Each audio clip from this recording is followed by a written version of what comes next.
Hello, friends, and welcome back to Stories About Entitled People.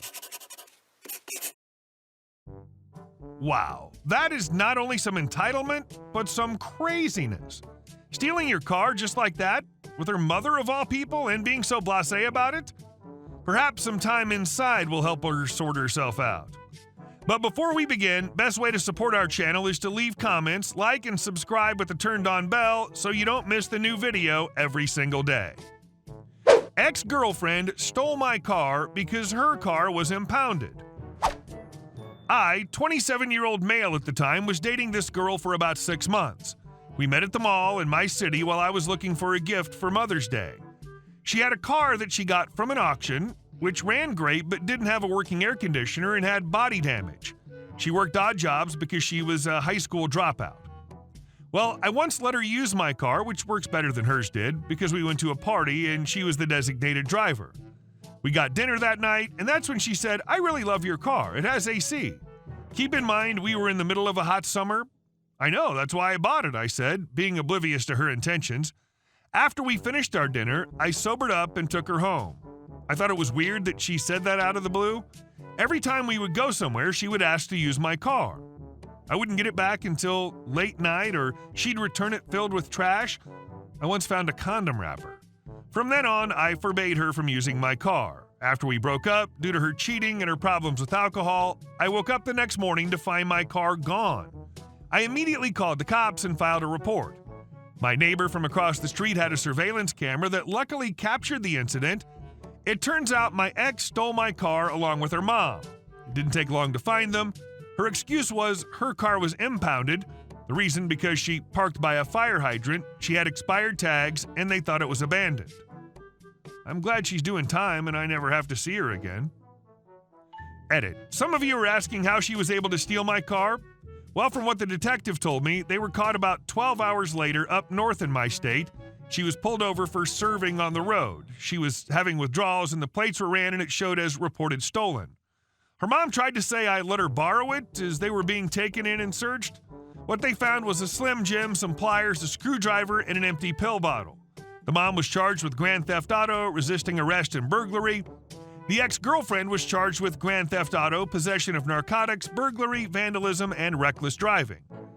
So yeah, I was too nice to give her a chance when I found the condom wrapper, but the straw that broke the camel's back is when she sent nudes to my brother, who was 16 at the time.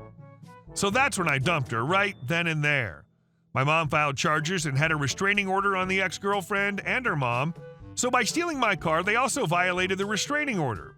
So they'll be locked up for a long time. And our second story. If I don't get help, you don't get help either. Many years ago, I worked at a large movie theater at a mall as an assistant manager. We were always busy and had full staffing levels on the weekends, but to make up for the payroll costs, off-peak days and hours were staffed extremely low. 1 staff member per area usually. We always received our inventory shipments on a weekday and in the morning/early afternoon, but they were always such large shipments that my general manager, a sensible fellow, would usually have an extra staff member or 2 scheduled to help put the massive amounts of candy, popcorn bags and tubs, drink cups, 35-pound bags of popcorn kernels, cleaning supplies, and whatnot away. Even with help, this could take a few hours. There would always be at least 4 or 5 massive pallets delivered. Well, on one usual inventory day, there was a slight problem. The week before, my GM went on vacation and the assistant GM, a total butt-hat, made the schedule. Ever the stingy jerk, he decided it was not worth the few extra payroll hours to schedule any extra people that day to help out with shipment. Furthermore, on that day, he had scheduled himself and I as the 2 managers on duty during that shift, and since he was above such petty things as actually doing any work at all other than sitting in his office reading sports scores on the computer, it was up to me to get the entire order put away, cover breaks for each lone staff member working in box concession usher, and deal with any customer complaints and issues should any arise. I was, well, still am, a very small, lightweight female, lifting a couple thousand pounds of boxes and bags in a short time period, while also tasked with the aforementioned responsibilities completely solo, just didn't seem logical to me. So I made my way back to the office where Assistant General Jerkface McCrapwad was reading golf scores or something. I said, "Hey, I could really use some help putting the order away."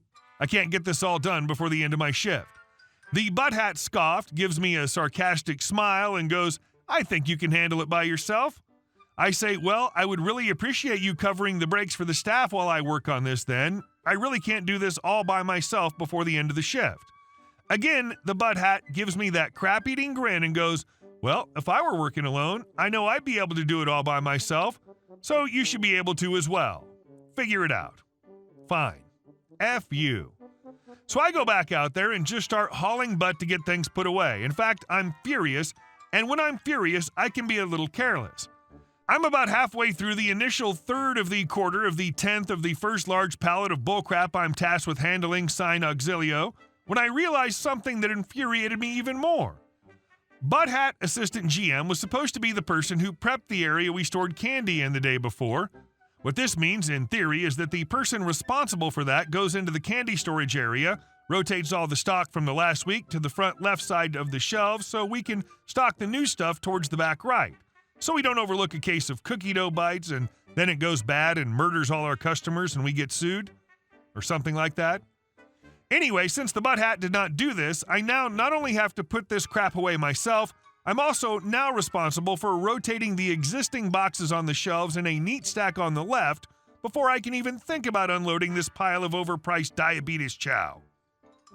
So now I'm just a whirlwind of candy shuffling fury. As fast and carelessly as possible, I'm just punching boxes into their rightful positions without any regard to their delicate innards. I don't know if M&Ms can bruise, but some of them definitely did that day. My rage was actually helping me out quite a bit until I got to the Twizzlers. For you lucky souls who have never stocked boxes of bulk candy before, most of them are reasonably sized at about 5 to 10 pounds a box, so while there are a lot of them, they're reasonably manageable. This is not the case with Twizzlers. Our Twizzler packages were full size and there's about 60 of them in a box. Crap, I could easily move into one of these boxes and have a friend of similar proportions over for company.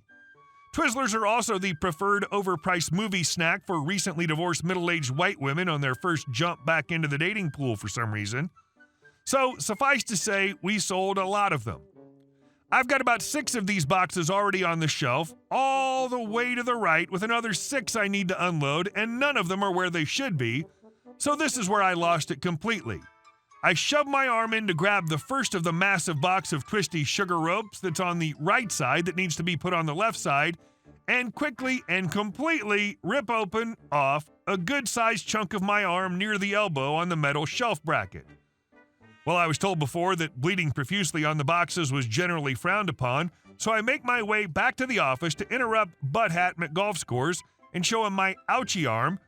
Despite his failings in literally every other area in life, he does realize that workplace injuries should be taken seriously because potential lawsuits and money and liability and whatnot, and immediately located a clinic that we had some sort of professional dealings with that would check out my arm and give me a tetanus shot and all that jazz at no cost to myself. I was pretty hysterical at this point, although not as he thought over my injury, and he assumed I was upset about having to lose hours. I was hourly, you see, and assured me that I would receive pay for the full day of work. So I got to go to the clinic, get patched up, and my tetanus shot, and be home about 3 hours prior to the end of my shift, while I had the knowledge that the butt hat now had to rotate the stock, get the order put away, cover breaks, and handle people complaining that Saw 3 wasn't the intellectual cinematic masterpiece they thought it would be, and could they pretty please get their money back, even though they watched the whole thing? Please. It was just really gory, and they weren't expecting that, okay? What's the number for corporate then? Well, I got to sit at home receiving full pay for the rest of that day. Worth the scar, in my opinion. And our last story. Karen sold my house while I was on a mission in Africa.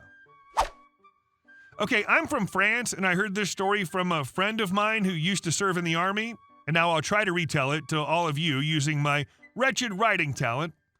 I hope will be too painful. All right, because I've got a wild tale of family drama and sweet, sweet revenge to share with you. Listen up. So we've got this military guy named Jean, a real dude. He's out there doing his duty in Africa, protecting and serving his country. Meanwhile, back home in France, his mother is battling dementia, needing constant care. John, being the good son that he is, taking care of her with his hard-earned army paycheck. Now, here's where things take a dark turn. John's sister, Karen, sees an opportunity to make a quick buck. She's got greed running through her veins and decides to pull off a major scam while John's away. She forges some documents transferring their mother's house into her own name and then sells it for a dirt cheap price. Karen used the money to buy a small apartment in a cooperative housing society. When John finally comes back from his mission, he's hit with the devastating news. His sister Karen, the one he thought he could trust, betrayed him and swindled their own mother's house. You can imagine the rage and frustration he must have felt, but John isn't the type to sit back and take it lying down. No, he's about to dish out some revenge. All of John's unit, including higher-ranking officers, pooled their resources to hire a lawyer for him because most of his money had gone towards his mother's care at a nursing home. The only thing that saved John was the will that was made when his mother was still considered mentally capable.